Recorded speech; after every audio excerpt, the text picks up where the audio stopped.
جو کہ national importance کے ٹاپک ہیں, جو کہ سوشل امپورٹنس کے ٹاپک ہیں, جو کہ اکنامک امپورٹنس کے ٹاپک ہیں یا ٹیکنیکل امپورٹنس کے ٹاپک ہیں, ان پر وہ ان کو ڈسکشنز کریں, ان کی مینٹرنگ کریں. آپ کو یاد ہوگا میں نے آپ کے ساتھ ایک کہانی شیئر کی تھی کہ اطالیق کیا کرتے تھے. وہ سارے آسپیکٹ میں, چاہے وہ دینوی آسپیکٹس تھے یا وہ دنیاوی آسپیکٹس تھے, ان سب میں وہ شہزادوں کی رہنمائی کرتے تھے اور ان کو اچھی باتیں سکھاتے تھے. ان کے ساتھ ڈسکشنز کا ایک عمل جاری رکھتے تھے, جس کی وجہ سے ان کے اندر وہ ایک ایکیومن پیدا ہو جاتی تھی جو کہ انہیں بعد میں ایک اچھا بادشاہ بننے میں مدد دیتی تھی. The integrity of institutional decision making is often undermined by vested interests outside the civil service.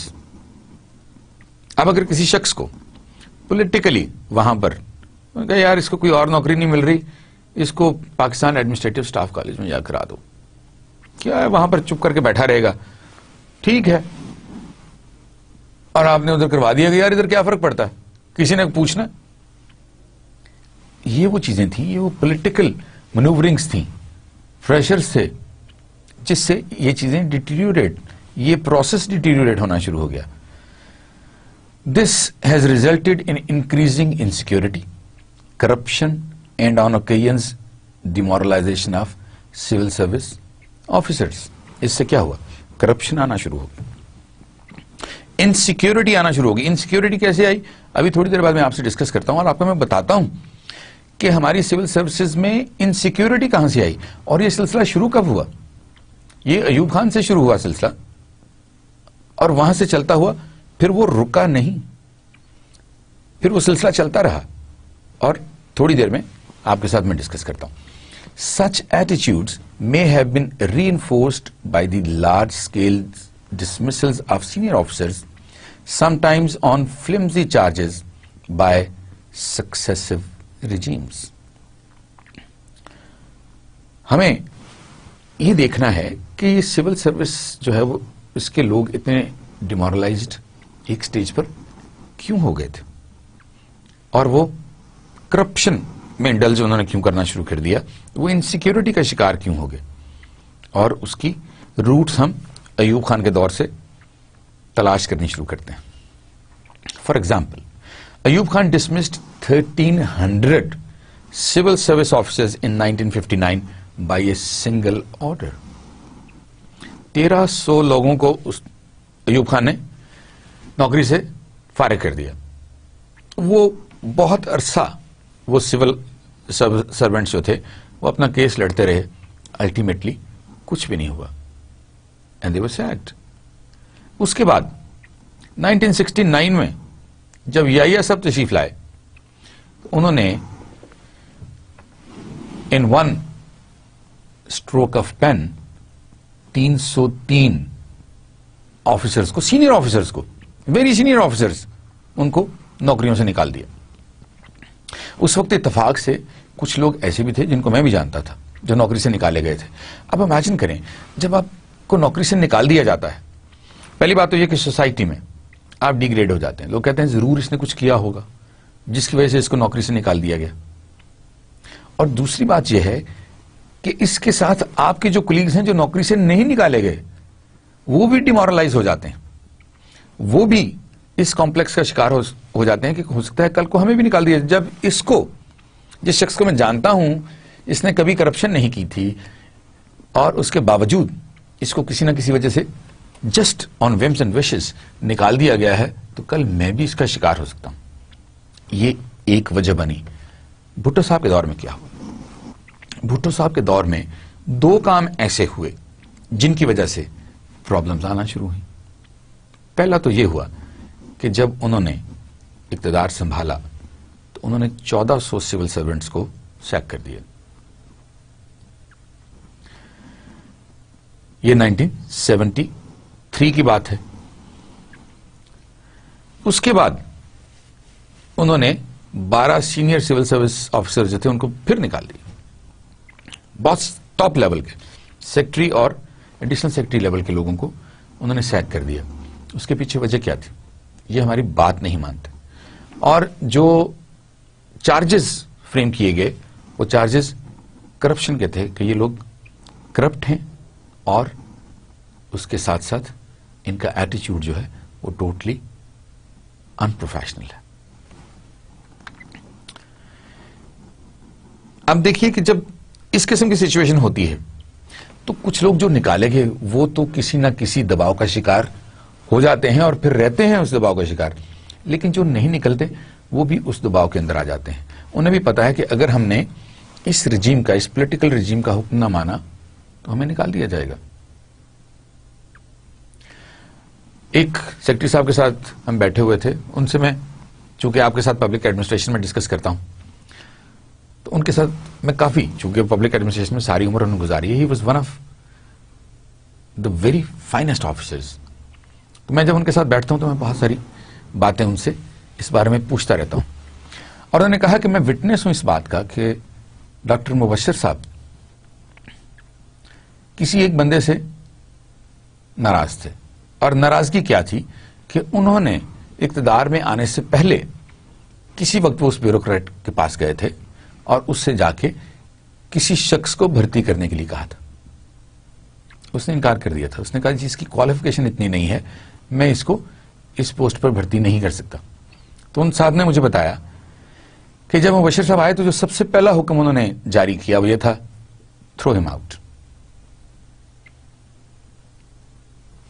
تو ظاہر ہے جب اس طرح کے حالات ہوتے ہیں تو اس میں پھر آپ کے ساتھی بھی ڈسگرنٹلڈ ہو جاتے ہیں، ڈیمورلائز ہو جاتے ہیں، فرسٹریشن کا شکار ہو جاتے ہیں، ڈپریشن کا شکار ہو جاتے ہیں.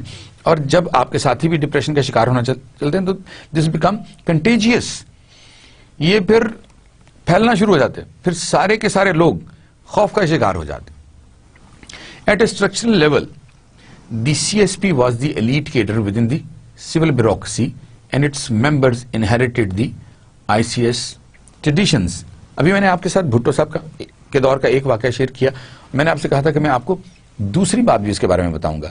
میں یہ تھوڑا سا آپ کے ساتھ شیئر کر لوں، پھر اس کے بعد آپ کو دوسرا واقعہ بھی بتاتے ہیں کہ دوسرا واقعہ کیا ہوا تھا. وہ جو لیٹرل انٹری کہلاتی ہے، وہ لیٹرل انٹری والا ایشو کیا تھا، اس ایشو کو بھی ابھی آپ کے ساتھ ڈسکس کریں گے. The CSP cadre remained dominant in the bureaucracy and indeed over national decision making right up to the end of the Ayub period. Ayub کے دور میں 1300 لوگ نکال دیے گئے تھے، اس کے باوجود بیوروکریسی بہت اسٹرانگ تھی. During the subsequent brief regime of General Yahya Khan, the dominance of the CSP began to be broken by the military authorities. Yahya Khan کے دور میں یہ ہوا کہ جو ملٹری تھی، جو ملٹری سے ریلیٹڈ لوگ تھے، انہوں نے اپنے آپ کو زیادہ اتھارٹیٹیو شو کرنا شروع کر دیا. Subsequently, the regime of Z.A. Bhutto further eroded the internal cohesion and esprit de corps of the CSP by a policy of lateral entry into the service. اب لیٹرل انٹری کیا تھی؟ لیٹرل انٹری میں یوں کیا گیا کہ بہت سارے لوگوں کو، 1300-1400 لوگوں کو یا تو کسی اور ڈپارٹمنٹ سے لا کے ادھر سول سروس میں ڈال دیا گیا، یا پھر وہ لوگ جن کے بارے میں یہ سمجھا جاتا تھا کہ ٹھیک ہے یہ کوالیفیکیشن تو پوری کرتے ہیں لیکن اس کے ساتھ ساتھ ہماری پارٹی کے لائل بھی ہیں، ان کو بھی اس میں انڈکٹ کر دیا گیا. And this happened for the very first time کہ ایک لیٹرل انٹری اسکیم بنائی گئی اور وہ جو ایک ریگولر کیڈر چل رہا تھا اس کے ساتھ ساتھ ایک نئی اسٹریم بھی اس میں شامل کر دی گئی. ان دی regime of Prime Minister Benazir Bhutto, new stresses were placed on the structure of the bureaucracy as a result of the growing political conflict between a PPP government at the center and the opposition IJI government in Punjab. آپ کو یاد ہوگا کہ اس دور میں جب پہلی دفعہ بے نظیر بھٹو پرائم منسٹر بنی تو پنجاب میں نواز شریف صاحب کی گورنمنٹ تھی. یہاں پر ان کے 2 ایشوز ایسے ہیں جن کو ہم ابھی ڈسکس کرتے ہیں. دی historically unprecedented contention for power between the federal and the Punjab provincial governments was often done by manipulating individuals or groups of civil servants. Let me share 2 cases. Number 1, Federal government's decision to transfer to Islamabad 5 senior officers working in the Punjab Provincial Administration.